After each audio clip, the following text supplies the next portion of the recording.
muri Rayon Sport hari iki uretse ko twabonye Charles Bare yasabye ko bamurekura Rayon Sport icyambere mu kanya gato cyane hagiye kuba inama ya komite nyobozi ya Rayon Sport. Ubwo n'ubuyobozi bwa Rayon Sport birumvikana. Hari possibility yuko bakwimura inama kuko abakire benshi bifuza gutumirwa bari kugenda biyongera. Abakire bari kumenya ko inama ihari bakavuga ngo konye mwansize konye mwansize. Rero bari kuvuga ngo tubanze dukore liste yabo bose dushaka umunsi ukwiye twemeza umunsi tuzabatangariza vuba inama izahuza abagabo babakiri muri Rayon Sport. Ubwo mvuze abagabo harimo n'abagore birumvikana nyine n'abagore ubwo barimo bafite amafaranga bazajya gutanga umusanzu wabo mu kubaka Rayon Sport. Hanyuma ikijyanye na recruitment rero iki cyumweru Rayon Sport irasinyisha rutahizamu. Icyo abantu bakimenye ngo bishobora kubeje ahubwo Rayon Sport bambwiye ko ngo umuntu yitwa Derife bari kumubwira ngo ntabwo usabwa kuba uri kuri office buri kanya, ahubwo usabwa ko ahantu hose uri bujye ugomba kuba ufite kamera yawe witeguye yuko mu kanya gato wafotora. Hari kuvuga umusore yitwa Vianney Sekajugo. Vianney Sekajugo yakinnye mu makipe arimo nka Jinja, akina muri Onda Paraka, akina muri Wakiso Giants, akina muri Uganda Revenue Authority, mwe yakinnyemo noze neri yagiyeyo uyu mugande Ojera. So uyu mugabo amaze gukina match ngiye kubanyuriramo ari muri URA, yakinnye match 72 atsinda ibitego 19 atanga assist 7 mu myaka 3 ishize. Muri Wakiso yakinnye mu match 23 atsinamo ibitego 30 atanga assist 17 muri Wakiso Giants niwe yagaragaye cyane. Onda Paraka yakinnye mu match 49 atsinamo ibitego 24. Muri Jinja Municipal Council yakinnye mu match 17 atsinamo ibitego 7 na assist 6. Ikipe yazamukiyemo yitwa Saint FC yakinnye mu match 12 atsindamo ibitego 5 atangamo assist 4. Hanyuma agitangira umupira n'ubundi muri Sense yakinnye match 26 saison ya mbere atsinamo ibitego 14. Yitwa Vianney, n'umukinnyi wahamagawe muri Uganda Cranes atsinda ibitego 3 na assist 2 hagati muri Caps 11 yahamagawemo guturuka 2018. Bamwita Vianney Sekajugo. Akaba yaravutse 26 z'ukwa 8 96. Uyu rutahizamu imyaka 29. Uyu rutahizamu ari kuvuga cyane muri Rayon Sport ko ashobora kuza uyu mugande gusimbura undi mugande ariwe Charles Bare. Nyuma yuko ngo biri kugorana cyane ibijyanye no kurangizanya n'uyu musore rutahizamu twari twaravuze mbere bakenye Mashdod witwa Fahad Bayo. Hari amakuru avuga ko abakire bari gutinya gutanga amafaranga ngo bataragenerwa imigabane muri Rayon Sport. Dushakira amakuru abarebe benshi bifuza kumenya ise baratanga amafaranga baragura imigabane biragenda gute. Umunsi wo kuwa mbere tukaribyo bita forma tukanyura mu bintu byinshi. Nagira amenyeshe ko abantu barimo bariga projet y'imigabane muri Rayon Sport mperutse guhura nabo tuganira amasaha 2. Amasaha 2 abantu barakora etude ndahari cyane. Ejo se ukuganira murera na za EPR na za Champions League. Very nice. Urakoze cyane. Hanyuma rero amakipe yagiye atwereka abakinnyi. Gorilla yaraguze, Rutsiro yaraguze. Ubu hari atawe weekend ya Mukura Victory Sport niyo yatangaje abakinnyi babiri. Yaguze rutahizamu nabonye bamwanditse ngo ni Gor Machine yitwa Ailara Oradisu Samson. Ngo guki? Yitwa Ailara Oradisu Samson. Waruvuze Ailara Oradisu Samson. Okay. Ni rutahizamu ko nabonye mwita Gor Machine. Very nice. Baguze ariko bamuvanye mu kipe bita Sunshine Stars muri Nigeria. Hanyuma baguze Deste Malanda Exaucé. Umunyakongo Brazzaville wakiniraga ikipe y'amagaju yarayimazemo saison nk'ebyiri. N'umukinnyi mwiza cyane. Ukivuga amagaju rero navuganye na vice mayor w'akarere kahe Kanyamagabe bamwita nde Tadeyo Habimana. Yambwiye ngo twafashe umukinnyi tutari dukeneye cyane, twari twaramaze kubona ko tutakimukeneye cyane, tumuha Mukura bumva ko basinyishije igikura nkota. Kumbe dufite abakinnyi 4 ibifaru kuva hagati mu kibuga kugeza imbere. Aya mugabo twasinyishije ku munsi w'ejo babakiriye ku mugaragaro baha nimero habaye umuhuro kwishimira uko Fazari yagenze banishimira gutsinda ekipe ya APR by'umwihariko. Yego.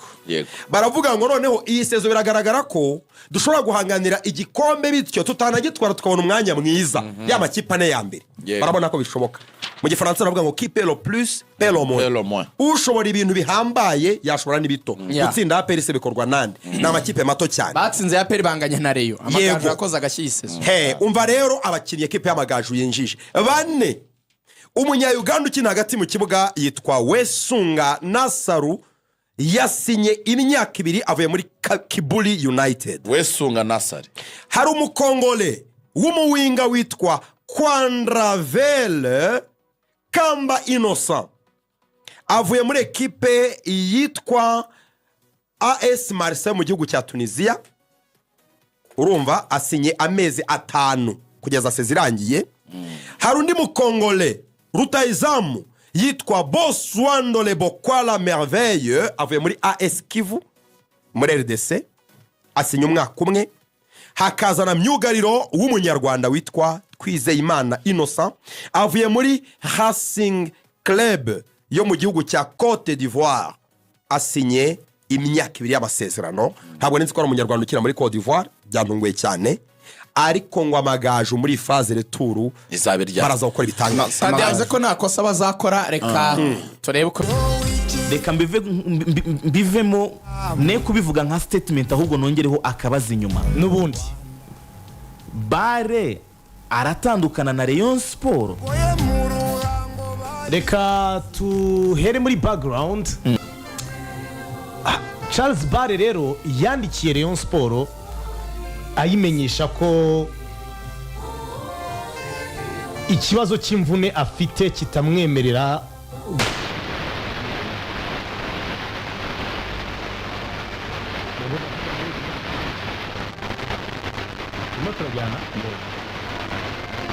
Match yari ya Etincelle. Yari Etincelle. Twarashukiye cyane muri iyo match. Ndabe confirm mukanya. Yego. Ati njyewe ndabona uko ubuzima bwanjye bumeze, aho ibihe biri kunyerekeza ndabona rwose bitameze neza pe. Ndagira ngo nkurebere neza uko bimeze. Nanjye niteguye kundebera neza rwose. Yanditse ibaruwa ku itariki 17 z'ukwezi kwa mbere. 17 z'ukwezi kwa mbere. Ugaciyeho iminsi 3. Haciye iminsi 3. Aravuga ati ubwo ngiye kwishyira mu Kinyarwanda ntiriwe mvuga mu Cyongereza. Nizeye ko iyi email ibasanga mumeze neza. Email igamije gusaba gusesa amasezerano mfitanye na Association Rayon Sport kandi bikubahirizwa uhereye uyu munsi. Umwanzuro wo gusesa amasezerano, umwanzuro wo gusaba gusesa amasezerano ushingiye ku mpamvu zinyuranye. Nagiye mpura n'ibibazo by'imvune byinshi byagiye bituma ntagaragaza ubushobozi bwanjye bwo gutanga umusaruro mu ikipe ya Rayon Sport. Icyo ni icyambere. Icya kabiri, ntekereza ko kugira ngo nyire byuzuye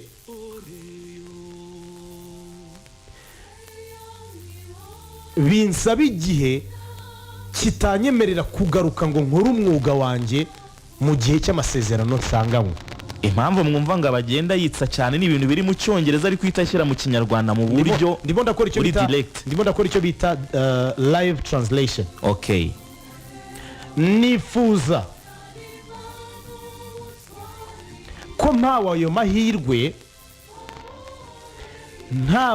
nta kiguzi cy'amafaranga nasabwa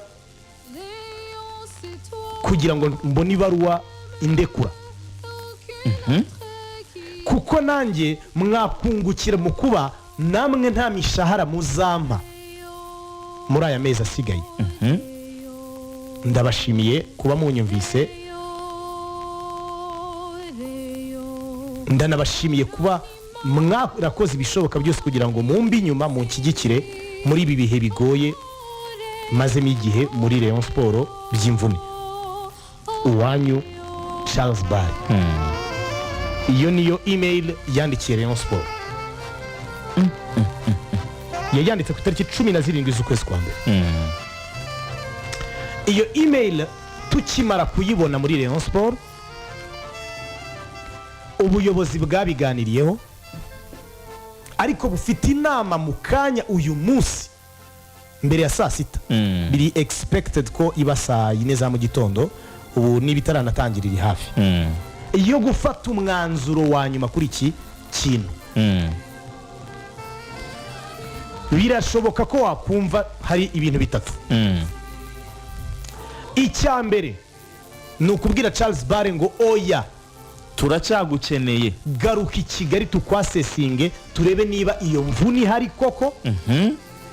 Niba ihari tuganire ibikurikiraho, either gusesa amasezerano cyangwa kukuvuza ukazagaruka ugakina.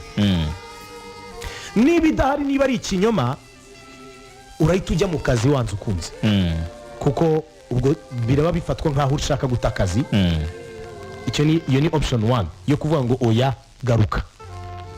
Option 2 ni ukumubwira ngo turakurekura with one condition.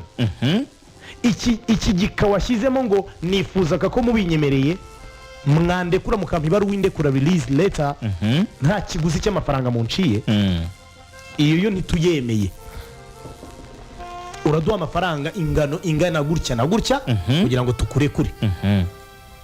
Option 3 ni ukwemeranya n'ibyo Charles Barry arimo avuga kugira ngo uganye, kuko byanze bikunze Rayon Sport mu kurekura Charles Barry muri phase retour bajyayinjiriza amafaranga atari munsi ya miliyoni 7. asigaje amezi 6 nabo. Yego, ayo mafaranga arenga miliyoni 7 byakwinjiriza Rayon Sport nko gusevinga, byanavamo salary y'undi rutayizabu ikipe ya Rayon Sport yazana. cyangwa se bigatanga mu usanzu muri recruitment ye. Uri kumva izo logique. Yego, inama igiye guterana muri iki gitondo yo ya komite nyobozi ya Rayon Sport iyobowe na Perezida Tade Twagirayezu niyo iri bufata umwanzuro wa nyuma. ubwo ikintu kimwe mpita numvamo ngabo, utaza kwicara ku ruhande wowe udukurikiye ngo uhite uvuga ngo ariko se ubundi bamwemerera ibyo ari gusaba, cyangwa se ukavuga ngo ariko se ubundi babyanze bakagira gutya na gutya. Hano dufite komite executive igomba gufata umwanzuro. hari ibintu bitatu bishoboka. Icya mbere, uyu mukinnyi koko ashobora kuba yaravunitse iyi mvune akaba yifuza kwigumira iwabo, ariko hari ikibazo cyo kwita wibaza ako kanya, niba waravunitse koko ko wavunikiye mu kazi ka Rayon Sport, ni iki gituma uticara ngo uvuzwe n'ikipe ya Rayon Sport ko ariyo yaba irimo irahomba kurusha uko we waba uri guhomba? Kabiri, none se iyi baruwa ko yanditse mu kwezi kwa mbere akaba ari bwo ubishyizemo imbaraga nyinshi cyane, aho ni waba wamaze kubona indi deal, ariko kubera ko wifuza kuyiryamo wenyine ukandikira urwandiko ikipe ya Rayon Sport ushaka ko bamusesa amasezerano. Ibyo byose rero bigomba kuba mu bushishozi bw'ubuyobozi bwa Rayon Sport, kuko ngabo bagashyira ku munzani bakareba ibintu byo gutekereza ibyo bintu byose, kuko no kuba released no kurekurwa niba bari bifateho umwanzuro bigomba kugira conditions. Ntago ari ukubyuka ngo uvuga ngo okay urashaka gusesa aki. Oya, hagomba kuba conditions. Izo rero ndimo ndirinda kuzidivinga in, kuzinjiramo. Ubuyobozi bwa Rayon Sport buri buze gufata umwanzuro kandi turawubatangariza. Ikiganiro cy'ejo tuzaza tubafitiye umwanzuro wanyu muvuga ngo WhatsApp what went up. Mbere yuko tujya mu bindi rero, uhereye mu bintu by'amatransferi urakoze cyane, hanyuma nkakubazana iki cyumweru iki tugiye kwinjiramo twageze ku itariki 20, turimo turakauntinga down iminsi 11 kugira ngo isoko ryo kwinjizamo abakinnyi muri uku kwezi kwa mbere ribe rirangiye. Ngabo ko dukonje. Ikipe ya Rayon Sport uzi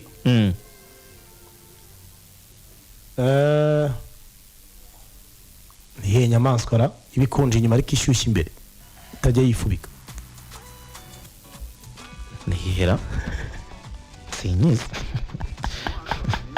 narangiye aho ngaho niba ugiye no kwihimba ntayo ubwenge bwawe ahantu buba bwibereye urumva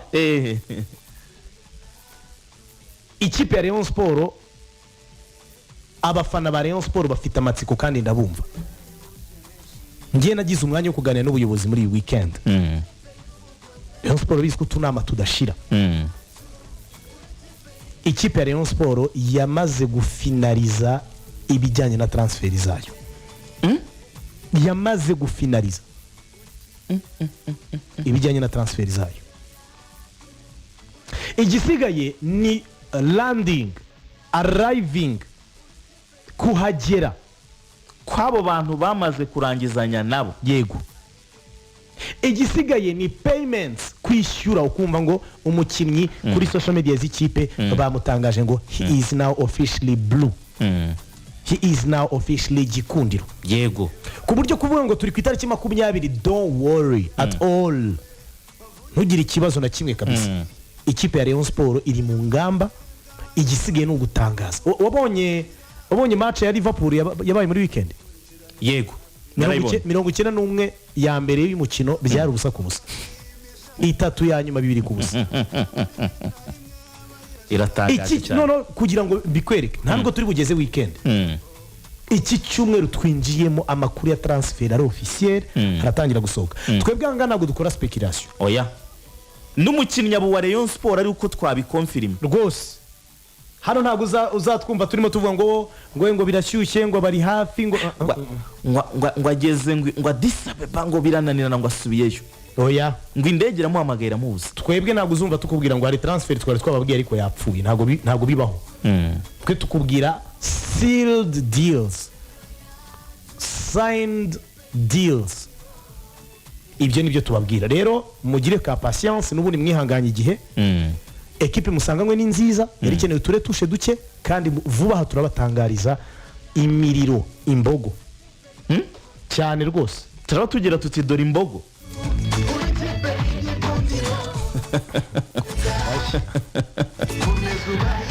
indirimbo muri kumva ni y'umureyo wibera muri Israel witwa Junior nawe yakoze indirimbo yitwa Reyo yacu ariko natekereje inyandiko iri muri iyo ndirimbo natekereje ko hari ahantu yahuriye na Jado Dukuze niwe ujya wandika utuntu tumeze nka kuriya ubona turi deep kuntu cyane